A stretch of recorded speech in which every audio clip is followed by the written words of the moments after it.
ये समाधि के बाद योगियों को दफनाया क्यों जाता है? हिंदू धर्म में तो जलाया जाता है ना मरने के बाद। नहीं, जब आप समाधि लेते हैं तो आप खुद से निकलते हैं, उसको उत्क्रांति कहा जाता है। उत्क्रांति यानी ऊपर की ओर उठना और ऊपर के रास्ते से निकल जाना, ब्रह्मरंध्र से। तो जब आप खुद से देह छोड़ रहे हैं तो आपको अपने देह से तो कोई मोह नहीं है। आम व्यक्ति जब देह छोड़ते हैं तो उनको अपने देह से मोह है। वो देह के बिना अपने आप को देख नहीं पाते, देह के बिना रह नहीं पाते। तो वो ताकि अगला जन्म ले सके, वो ताकि अपने देहाभिमान से मुक्त हो सके, तो उनको जला दिया जाता है। लेकिन जो योगी अपनी इच्छा से निकला है, उनको तो जलाने का फिर कोई प्रयोजन नहीं है। तो उनके लिए इस तरह की समाधि बनाती है, उनको वहाँ पे गाड़ दिया जाता है योगिक मुद्रा में, और इस तरह के बना दिए जाते हैं। योगिक मुद्रा में मतलब ध्यान करते हैं? ध्यान कर पद्मासन में या किसी भी आसन में।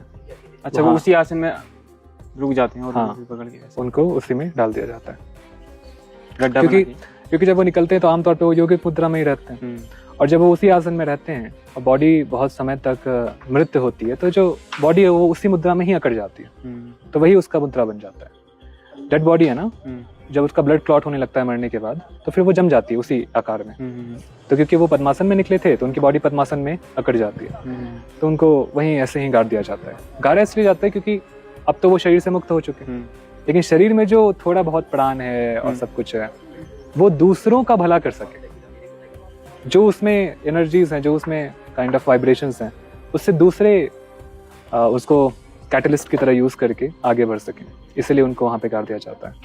आप किसी एनलाइटन बीइंग के अगर सामने आते हैं तो अपने आप थोड़ा बहुत तो वैराग्य आने लगता है। तो उनके साथ रहना ही बहुत इंपॉर्टेंट है, इसलिए उपनिषद का मतलब गुरु के समीप बैठना। तो इसलिए उनको वहाँ पे इस तरह से जगह पे गाड़ दिया जाता है। बॉडी जल जाएगी तो फिर सेंस नहीं बनता, तो गाड़ देते हैं और उसके अराउंड बैठते हैं साधक कि कुछ प्रभाव हो जाए। हालांकि जीते जी करो तो ज़्यादा प्रभाव पड़ेगा।